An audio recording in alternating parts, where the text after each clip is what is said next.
Bandeham Shiguro Shiyata Parakamalam Shigurun Vaishnavam Sya Shirupam Sagrajatam Sagunarugunatam Vitam Tam Sajivam Sadvaitam Sabadutam Parijana Saitam Krishna Chaitanya Devam Shri Radha Krishna Paran Sahagana Lalita Shri Vishakam Vitam Sya Om Ajnana Timarandasya Gyananshana Shilakaya Chakshuram Milidam Yena Tasmai Shri Gurave Namah Gurva Bhistam Supurakam Gurganara Sisha Sambhushitam Chintya Chintya Samasta Veda Nipunam Shirupa Patanugam Govinda Bidam Ujwalam Varatanum Bhaktyan Vidam Sundaram Mande Vishwagurun Shah Divyad Bhagavad Prem Noe Bija Pradam Devam Divyatanum Suchanda Varanam Balarka Chelan Shitam Sandrananda Puram Sadeka Varanam Vairagya Vidyamburim Sri Siddhanta Nidhim Subhakti Lasitam Saraswatanam Baram Bandetam Shubharameka Madeka Sharanam Nyashishwara Sridharam Vanshakopatarubyascha Kripasindubhyevacha Patitanam Pavanibhyo Vaishnavebhyo Namo Namah Namo Mahamananyaya Krishna Prema Pradayate Krishnaya Krishna Chaitanya Namane Gaurachavishe Namah. So we're continuing with our reading of Srimad Bhagavad Gita, the hidden treasure of the sweet absolute, with translation and commentary by Srila Bhakti Rakshak Sridhar Dev-Goswami Maharaj. This is Chapter 2, the constitution of the soul, and we'll begin with verse number 62. Jayato Vishayan Pumsa Sangas Teshu Pajayate Sangat Sanjayate Kama Kamat Krodo Bijayate. But one whose thoughts dwell on the objects of the senses becomes attached to them. From attachment, desire is born, and from desire, anger arises. So this is a natural sequence.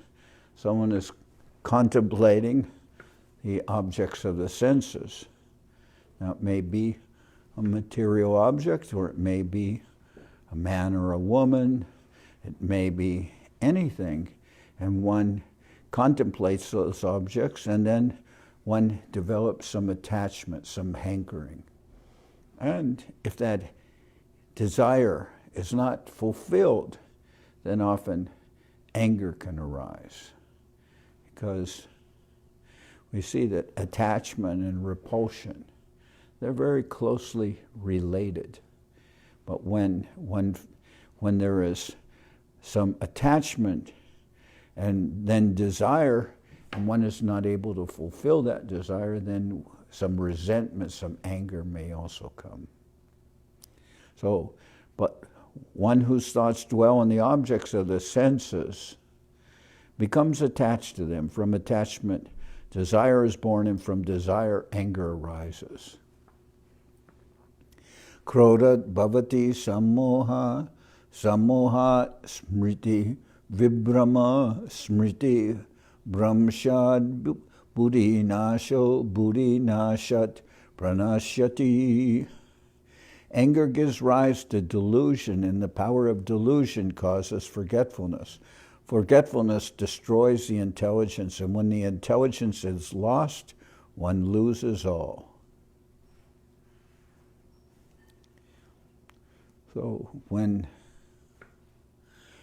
anger develops, then there's such a sense of delusion. One can forget oneself.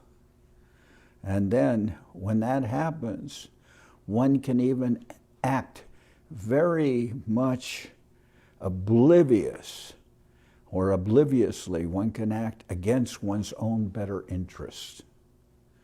So anger gives rise to delusion, and the power of delusion causes forgetfulness. Forgetfulness destroys the intelligence, and when the intelligence is lost, one loses all. So therefore, we are told to be able to control the senses with the mind, and we are told to control the mind with intelligence. But here we see if we are attached on the sensory level, then we may misuse or very possibly, more than possibly, probably, we will not have our better interest because of our mind. Our mind is so used to being utilized as for gratifying or satisfying our senses, that the mind begins to dictate like that. And we are told that intelligence can control the mind, but when the objects of the senses produce desire, then the desire can overwhelm the mind, and then the mind, one will become angry when he can't satisfy the desires, and then that causes intelligence to be lost completely. So anger gives rise to delusion, and the power of delusion causes forgetfulness. Forgetfulness destroys the intelligence, and when the intelligence is lost, one loses all. And we all, I'm sure, have experience of that one, becoming angry and acting against our own better interest because of anger. And I remember one story that Srila Maharaj talks about, that we have such great wealth. Every person has this great wealth of some spiritual fortune and some spiritualized future. Great wealth, but at the same time, we don't know how to get that wealth. So then Srila Maharaj says, then some administrators are supposedly acting in our own best interest, and those administrators are the mind and the intelligence. Supposedly, they are the administrators, and they say that they are doing everything for our own benefit, but in fact, they're not good administrators. Rather, they are usurping our own wealth for their own wrong purposes.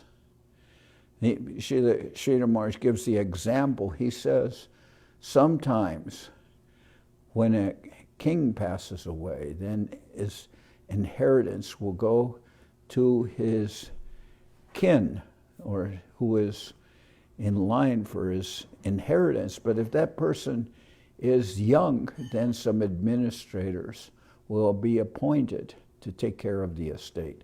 But if the administrators are, you can say, crooked, if they're acting, they'll say that they're acting in the interest of that minor soul, that minor person.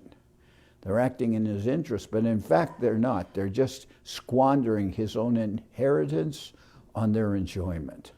So then Srila Maharaj, taking the example of a minor, he says then a major soul has to be appointed, or should be appointed. And that's not the mind intelligence, because in this material level, they're not acting in our own interest. But they say they are. So the major soul, who will be appointed as a actual qualified administrator, is Sri Guru.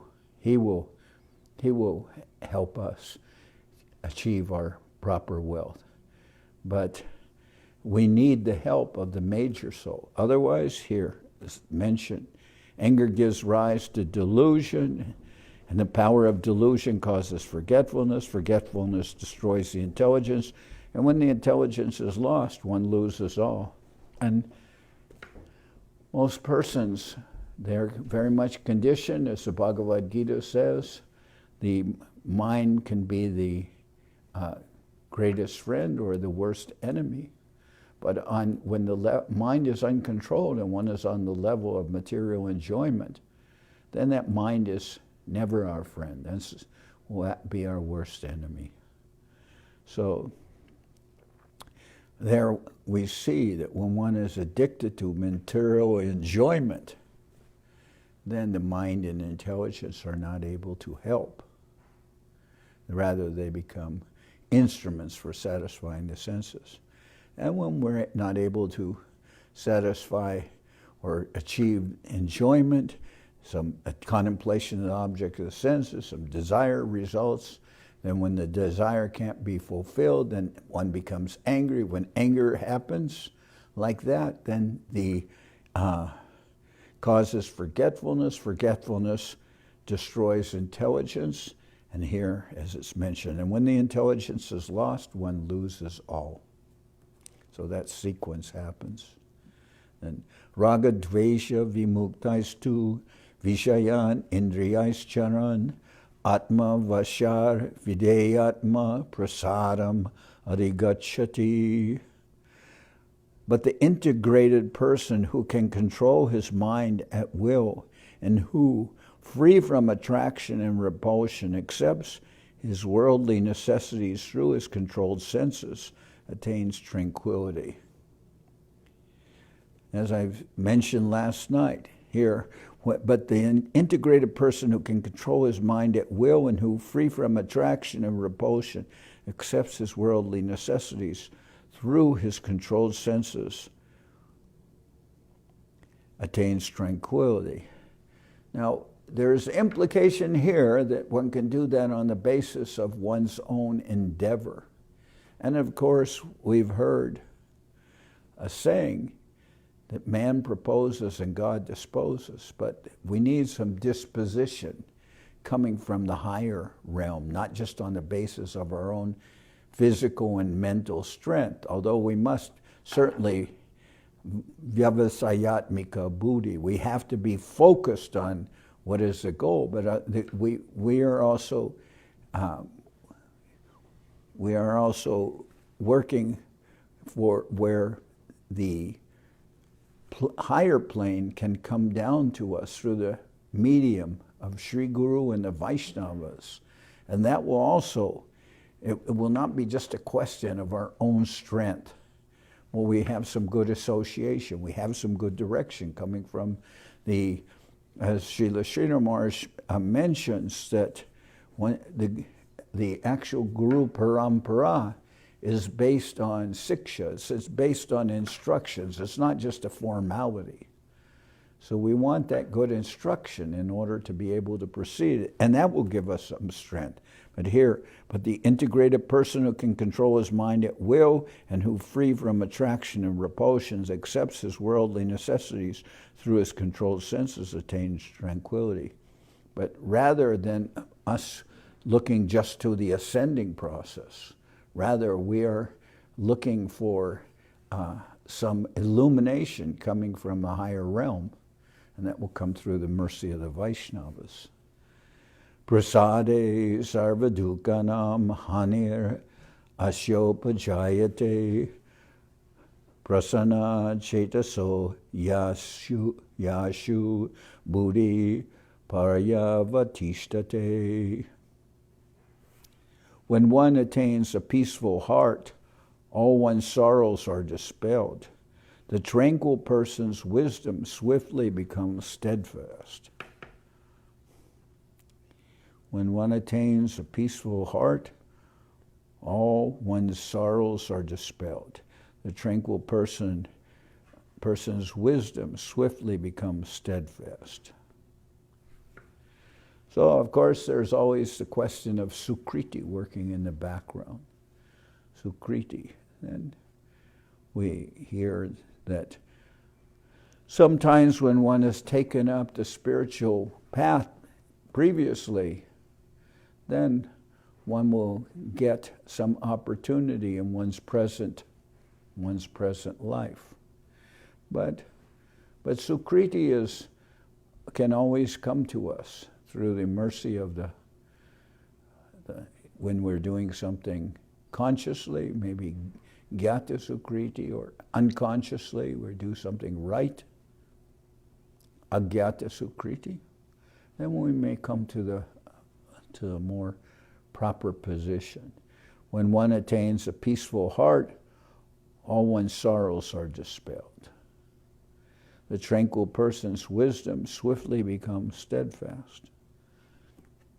So all of us, we're endeavoring to advance on the devotional path and to attain that kind of tranquility. We hear about this, and we also hear these are the qualities of a yogi. Yoga means connection, so we're trying to attain that connection. But as it was mentioned last night, our path is Bhakti Yoga. And Bhakti Yoga, of all the paths of the yogis, they're all trying to attain some higher connection through yoga. And for us, the higher connection means the connection with the service of the Supreme Lord. So that is Bhakti Yoga. But actually all yoga takes one, or should take one, to the path of bhakti. That is and when we hear about yoga, always we're moving in that direction towards some connection with the Supreme. When one attains a peaceful heart, all one's sorrows are dispelled. So rather than fix our attention on material attainments, we're looking for some spiritual wealth, some spiritual advancement. Mahaprabhu speaks about that in the Bhagavad Gita, and there's an example of Sarvagya. And he's told, Sarvagya is an astrologer, and he tells this person, tells him, actually, you are the inheritor of great wealth. Your father was very wealthy, but died in a distant place. So you have to know where to search for that wealth. But if you look to the western side, a yaksha, or a ghost, will come and disturb your mind, and you'll never be able to make contact with the treasure. So don't go looking to the western side. And the western side is said to be the path of Gyan.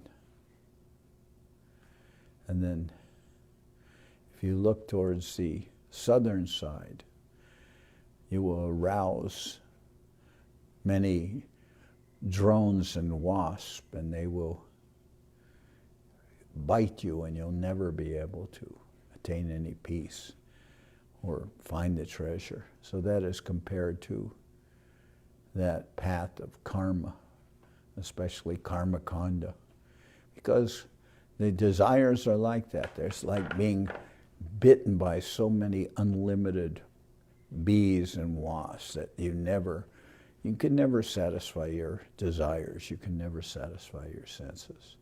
And then the example of Sarvagya says, if you look towards the north, a black snake will come and swallow you.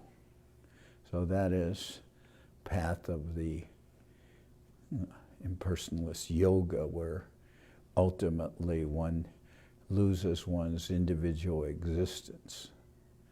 And then, so mind will not help with the path of Gyan, the path of karma, or karma will not help, the bitten by wasps and drones, bees, or to the north, swallowed by a black snake. But if one begins to look on the eastern side, then very soon one's hands will touch the treasure. So the eastern side is the path of Bhakti Yoga, of that going in a very positive direction.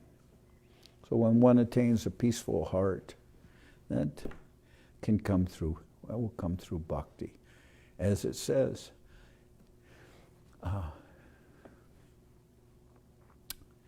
that so many desires, when one has so many desires, one cannot have any peace.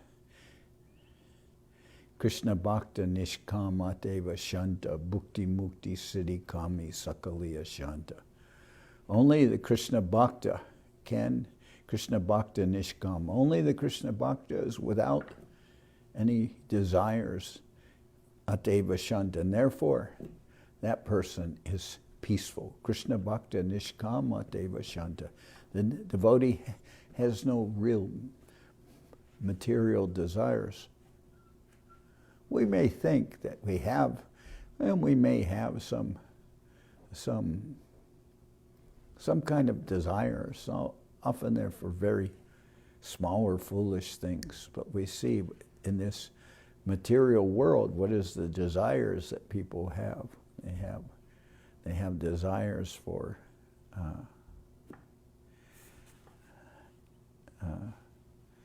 they have desires for wealth. They have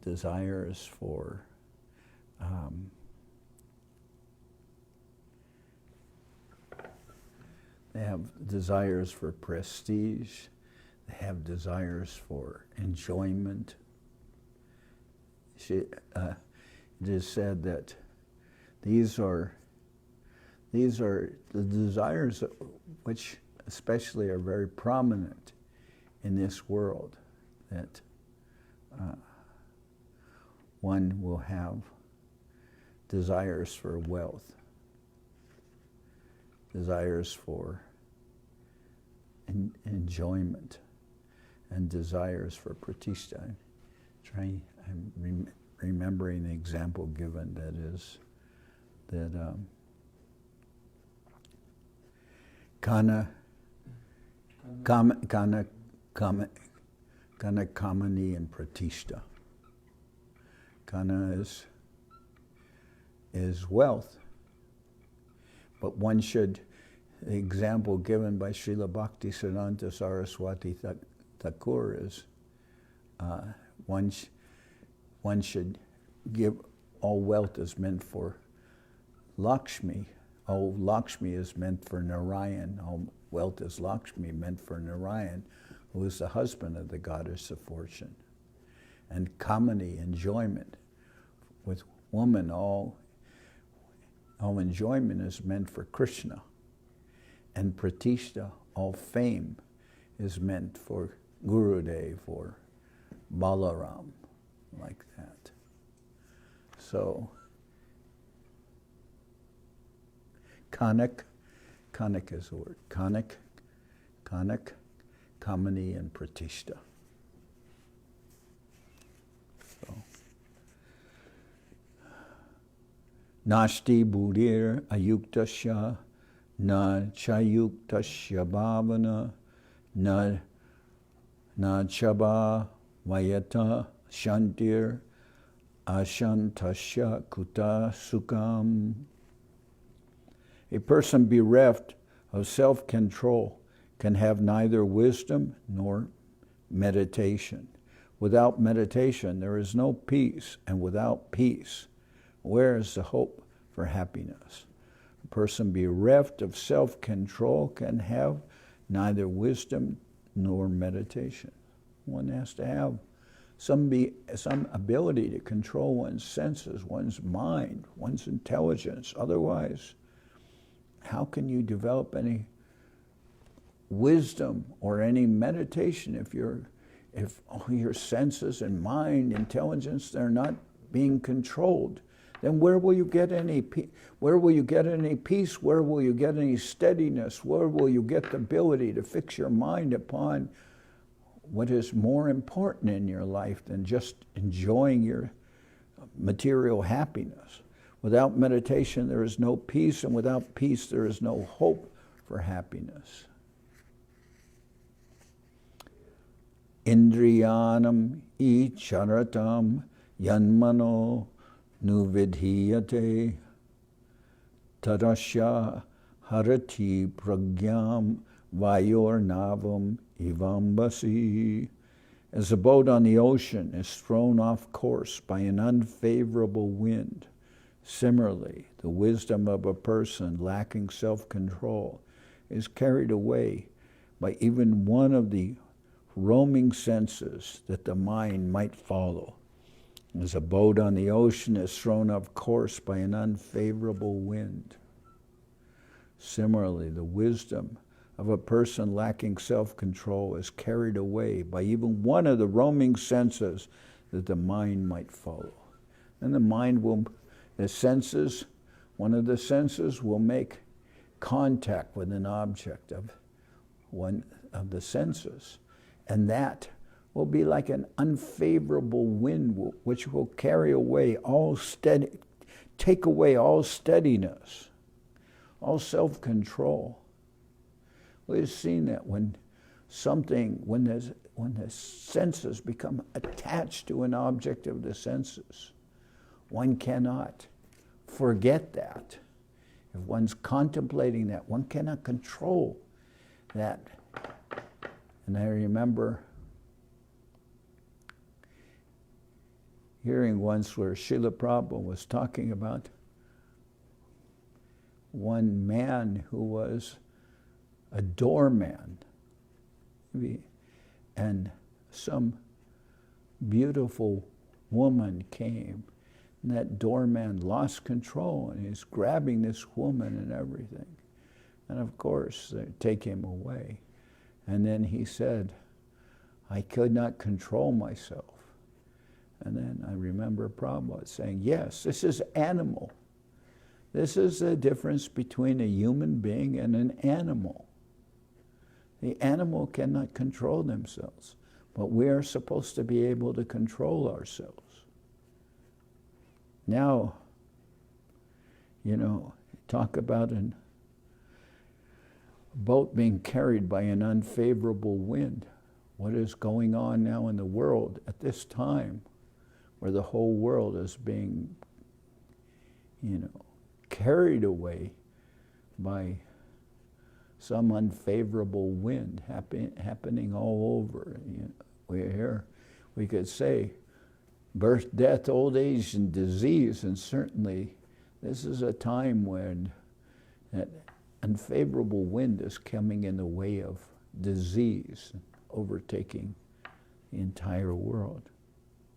So it will be under these conditions, one may be able to appear to have developed some serenity and self-control and some wisdom during the time of happiness and the time of good fortune.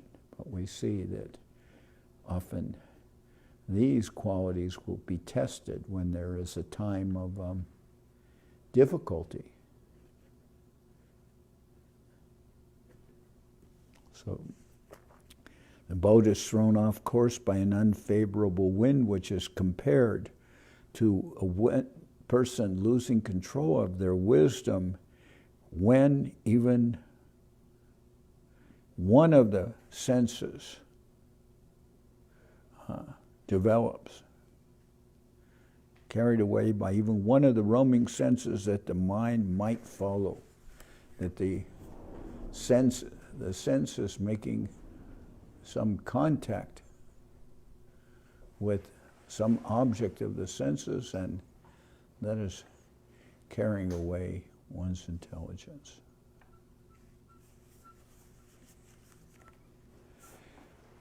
Tasmad yasya mahabaho nigritani sarvasha indriyan indriyartebhyas tasya pragya pratishtita.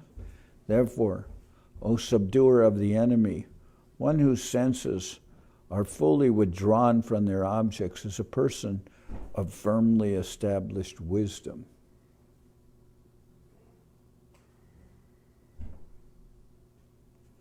Therefore, O subduer of the enemies, one, O subduer of the enemy, one whose senses are fully withdrawn from their objects, is a person of firmly established wisdom.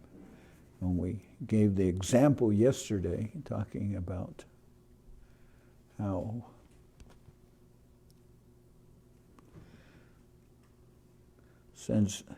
our consideration is that of yukta vairagya, that we are not artificially renouncing the world.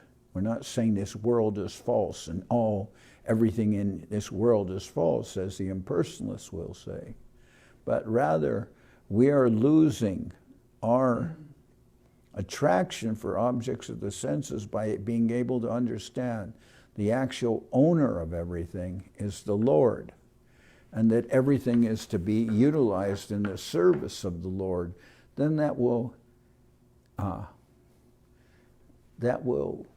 help one to be able to understand what is proper renunciation, yukta vairagya, to utilize everything in the service of the Lord. So that is the actual proper consideration, not some sense of false proprietary, but rather one can see everything for the service of the Lord. Therefore, O subduer of the enemy, one whose senses are fully withdrawn from their objects, is a person of firmly established wisdom. Otherwise, we have this sense of false ownership, when we think that everything is ultimately meant for our enjoyment, and then if we try to renounce that enjoying mood, it will be a sense of false renunciation. But if we see how to utilize everything for the service of the Lord, even we are told even anger can be used for the service of the Lord. Because one example given is Hanuman. Hanuman was able to use anger for the service of the Lord. He was captured,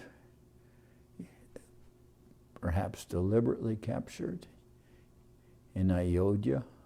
Not in Ayodhya, in Sri Lanka, pardon me. In Sri Lanka, he was captured. And then his tail was lit on fire, and then he just jumped from place to place, burning the entire city of the Rakshasas, burning it. Ya nisha sarva bhutanam tasyam jagarti samyami yasham jagrati bhutani sa nisha pashyato mune.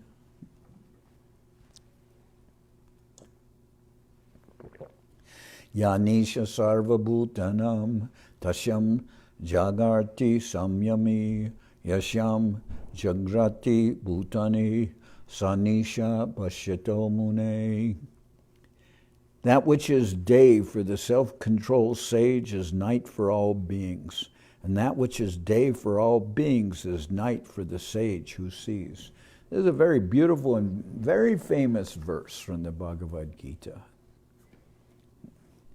That which is day for the self-controlled sage is night for all beings, and that which is a day for all beings is night for the sage who sees. So, the self-controlled sage, for that person, what is day is the coming to a higher level of consciousness, the Krishna consciousness, to be able to see the proper everything in the proper light of service for the Lord. So that person is disinterested in mundane enjoyment on a material level. So, but his day is unknown for the materialist. They will not be able to necessarily be awake at that time. And therefore, they are asleep during the day like the owls. And then they wake up at night and they will say, I don't believe in the sun. I have never seen the sun. Yes, because you're asleep like the owls. You're asleep during the daytime and you come awake at night. And there you're at night. Of course, you cannot see the sun. That which is day for the self-controlled sage is night for all beings. They're asleep during that light of knowing the Lord and His service. They're asleep to that.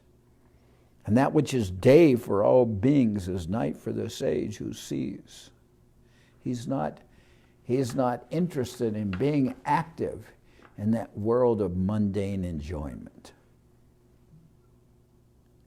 And that Mahaprabhu expresses, na dhanam, na janam, na sundarim, va jagadishaya kamaye, mama janmane janmanishvare, bhavatad bhaktir haitukitvai.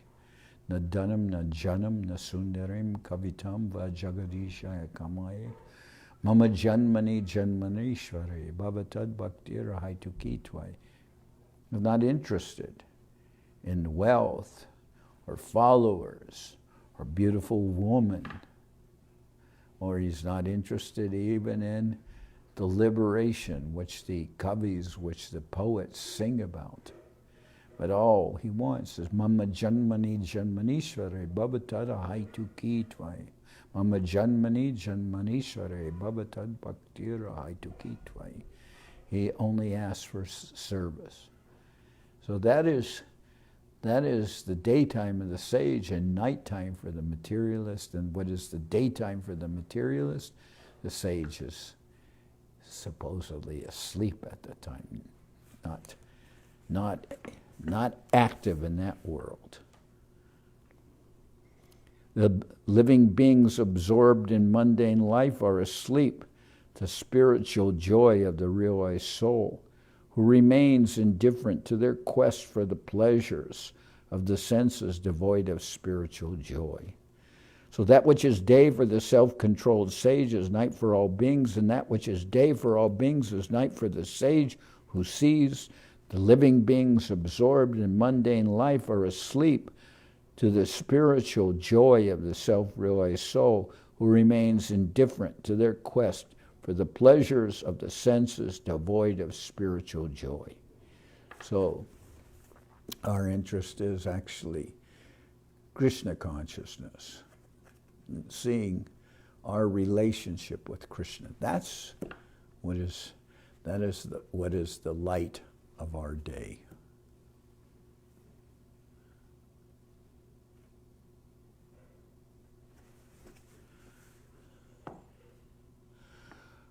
Apuryamanam achala pratishtam samudram apa pravishanti yadvat tadvad kamayam pravishanti sarve sashantim apnoti nakamakami.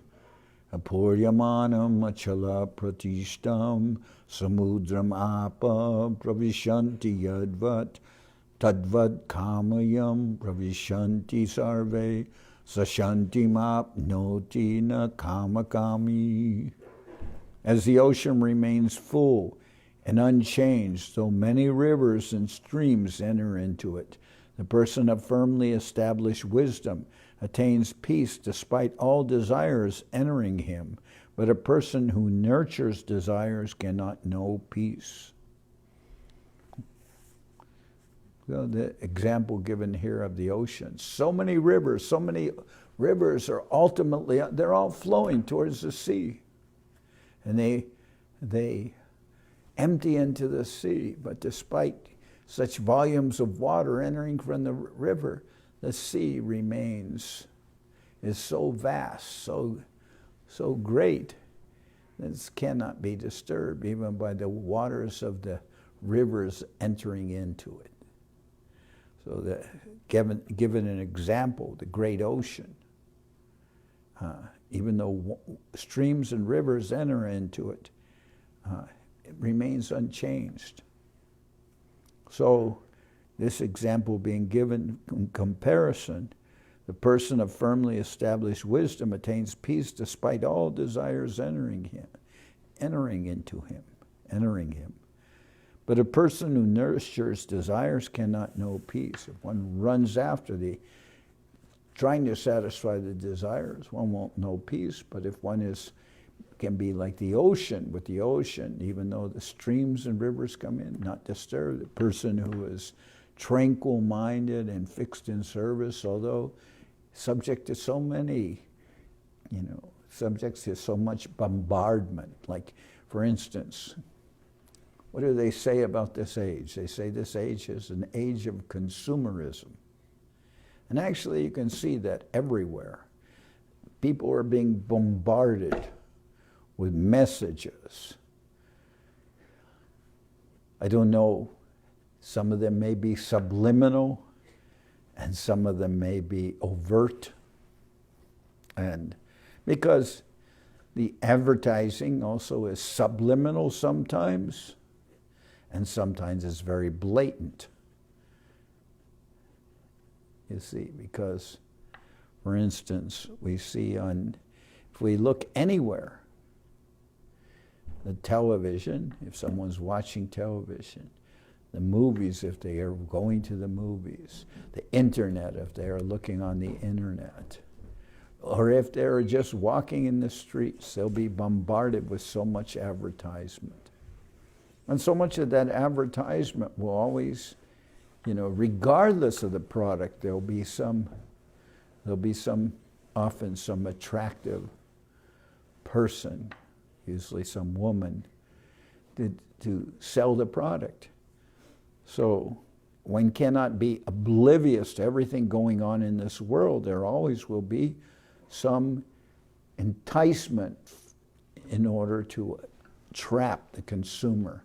Because, as I said, it is a consumer age.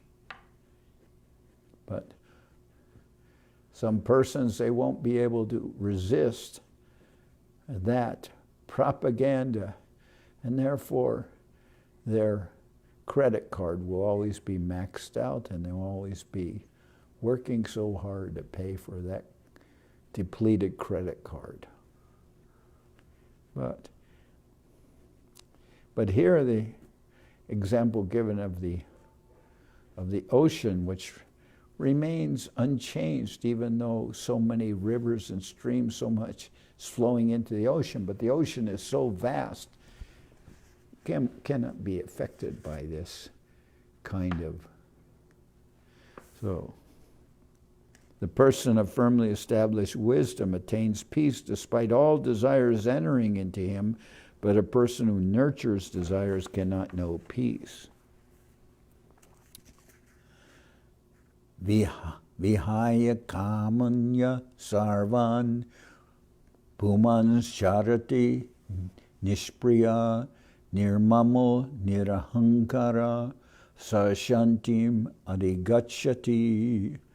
Vihaya kamanya sarvan pumans charati nishpriya nirmamo nirahankara sashantim adhigacchati. Only a person who lives his life abandoning all desires, hankering ego and possessiveness, can know real peace. Only a person who lives his life abandoning all desires, hankering, ego and possessiveness can know real peace. And then, so there is here, let me see this verse here.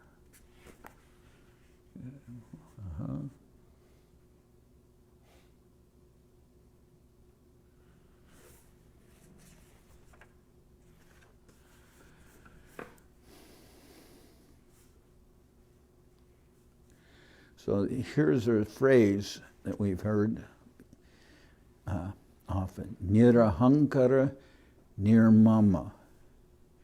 Nirahankara, free from the false ego of I and mine in relation to the body and its attachments. Nirahankara, nirmama. So, Nirahankara, free from the false ego of I and mine in relation to the body and its attachments, having a divine relationship with the Supreme. Ahankara, false ego, nirmama. What is it? Nothing is mine. It's interesting. In Spanish, the word for selfishness is very much related to the word ego, right? Egoísmo. Is selfishness. So, only a person who lives his life abandoning all desires, hankering, ego, and possessiveness can know real peace, because that ego is very related to the selfishness, the great desire to achieve ownership. But a devotee can understand that actually is not, doesn't have that sense of false ego, doesn't have that sense of false possessiveness.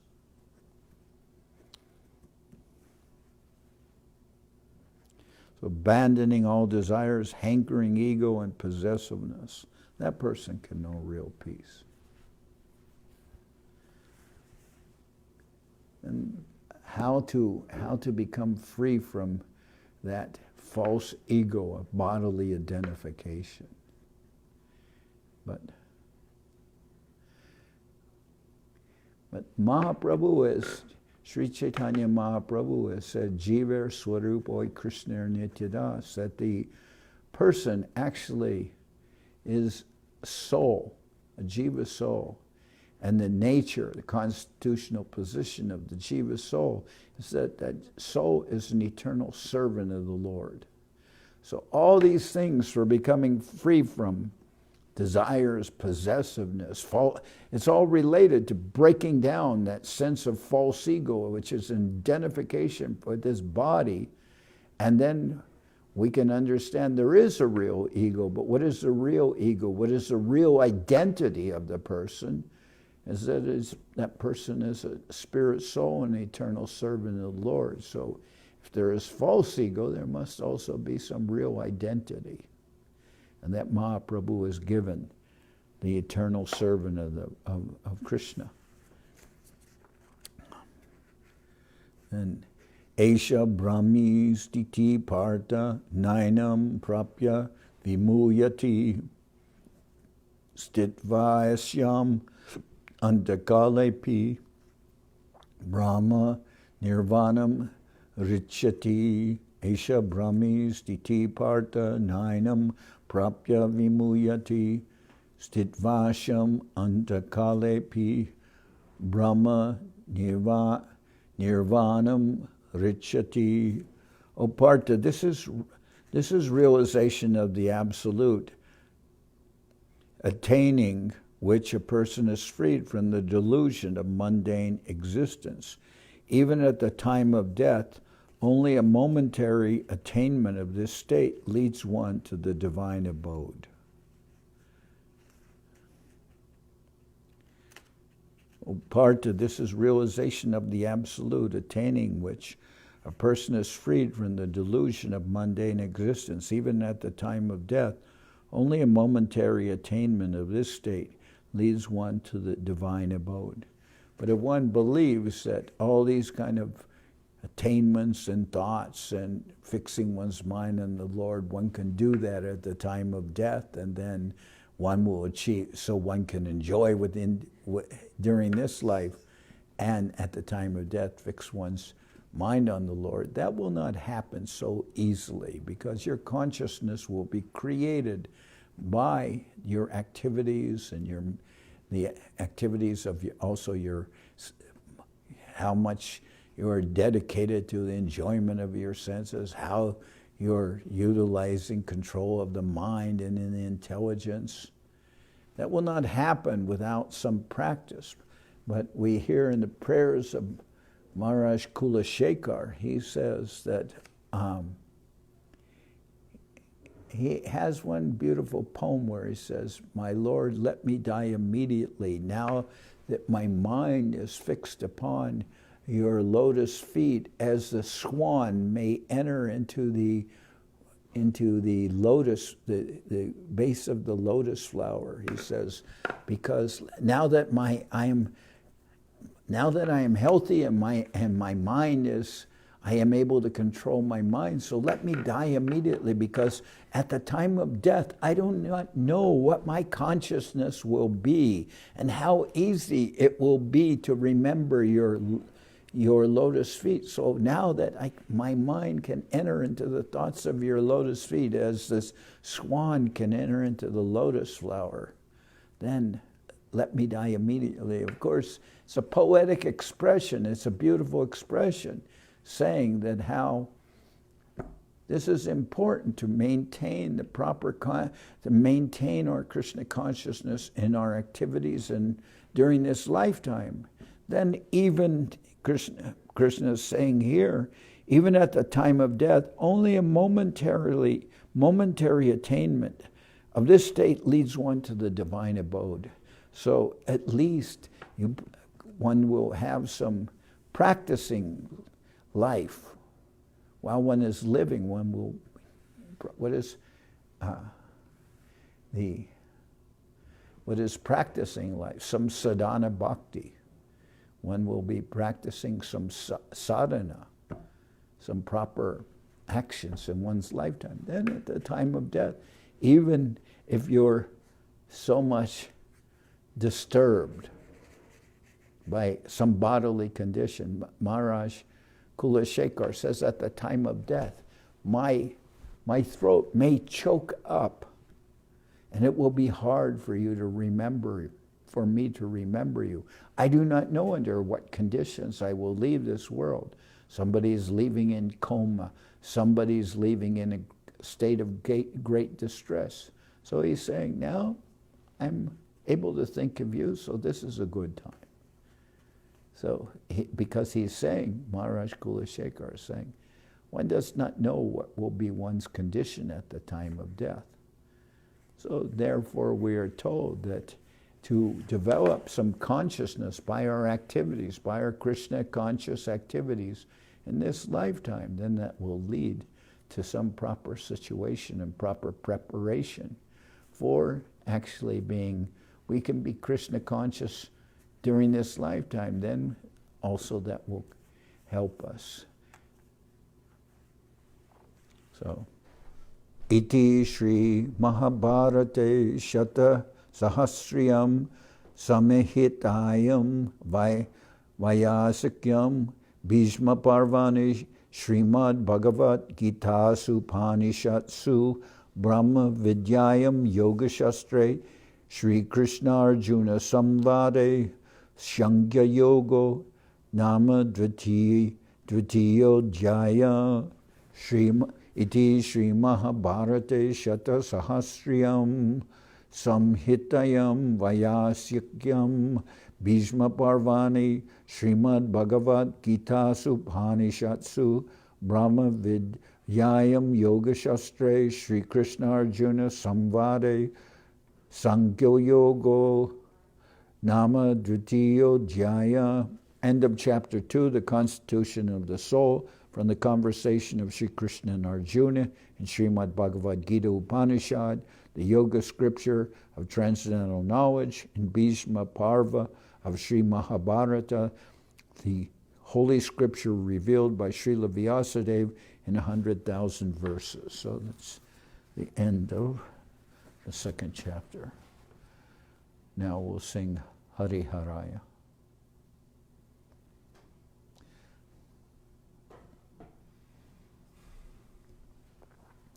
You want to play kartals?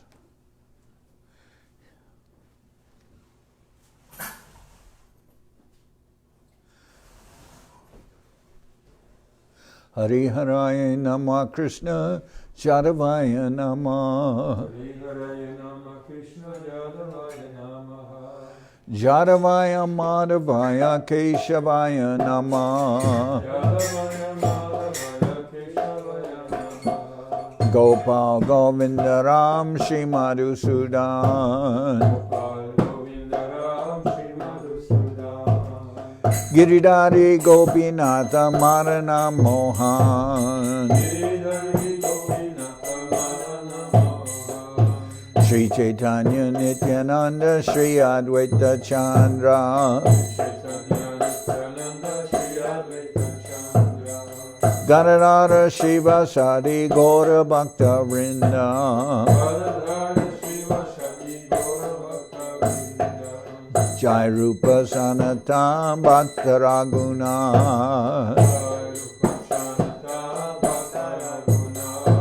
Shri Jiva Gopala Bhatta Dasa Raguna.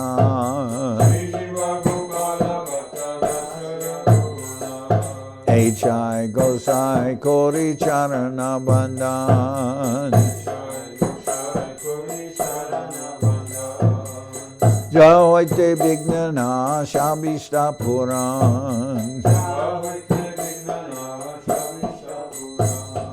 H.I. Gosai Jarmui Taradas. Tasabar Padarenu Mora Panchagras. Kader Charana Sevi Bhakta Sanibas.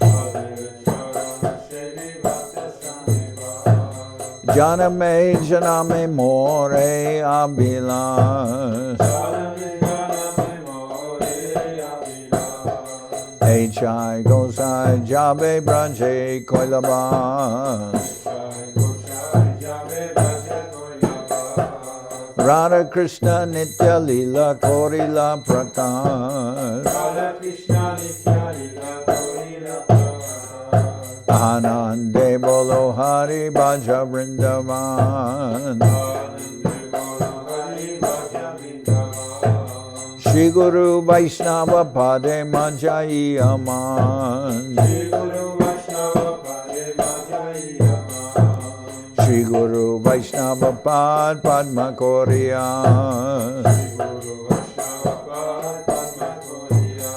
Harinam Sankirtana Kohe Naratamoda.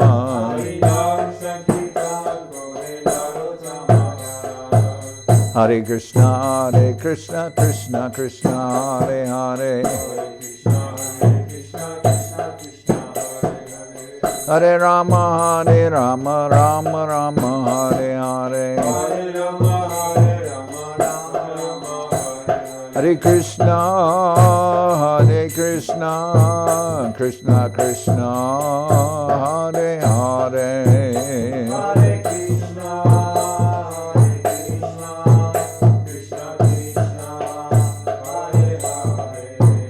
Hare Rama, Rama Rama, Hare Hare.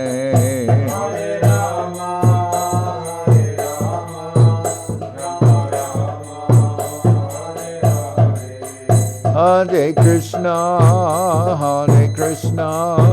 Krishna Krishna, Hare Hare.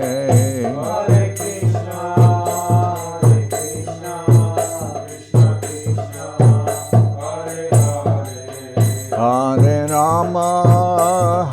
Rama, Rama Rama, Hare Hare.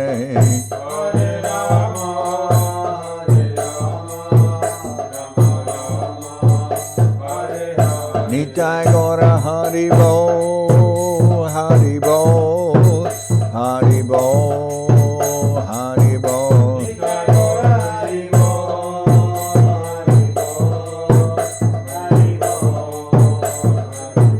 Nitai Gora Haribo, Haribo, Haribo, Haribo.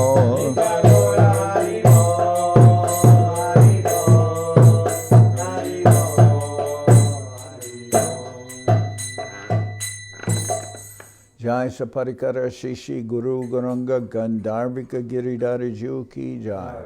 Jai Om Vishnupad Paramahansa Parabhajaka Charyashta Tara Sada Shishiman Srila Bhakti Sundar Govinda Dev Goswami Maharaj Ki Jai. Jai Om Vishnupad Paramahansa Parabhajaka Charyashta Tara Sada Shishiman Srila Bhakti Rakshak Sridhar Dev Goswami Maharaj Ki Jai. Jai Bhagavan Srila Bhakti Siddhanta Saraswati Goswami Thakur Ki Jai. Jai Om Vishnupad Srila Gaur Kishore Das Babaji Maharaj Ki Jai. Jai Om Vishnupad Srila Satchidananda Bhakti Vinod Thakur Ki Jai. Jai Om Vishnupad Vaishnava Sarvabhauma Srila Jagannath Das Babaji Maharaj Ki Jai. Rupanuga Guru Bharga Ki Jai. Namachari Srila Haridas Thakur Ki Jai. Shri Rupa Sanatana Bhatta Raghunath Jivako Pavabhata Dasha Raghunath Shad Goswami Prabhu Ki Jai. Premsiko Shri Krishna Chaitanya Prabhu Nityananda Shri Advaita Gadadhar Shivasadi Shri Gaura Bhakta Vrinda Ki Jai. Srila Krishna Das Kaviraj Goswami Prabhu Ki Jai. Shri Chaitanya Charitamrita Ki Jai. Srila Vrindavan Das Thakur Ki Jai. Shri Chaitanya Bhagavad Ki Jai. Narottam Srinivas Shamananda Prabhu Ki Jai. Jai Om Vishnupad Vishvavaranya Srila Bhakti Vedanta Swami Maharaj Prabhupada Ki Jai. Jai Om Vishnupad Srila Bhakti Nirmala Acharya Maharaj Ki Jai. Ananta Koti Vaishnava Vrinda Ki Jai. Shri Chaitanya Saraswat Madhacharya Vrinda Ki Jai. Ganga Devi Ki Jai. Tulasi Manarani Ki Jai. Bhakti Devi Ki Jai. Shri Vrindavan Dham Ki Jai. Shri Shri Radha Krishna Go Gopi Govardhan Shamkunda Radhakunda Kalindi Yamuna Ju Ki Jai.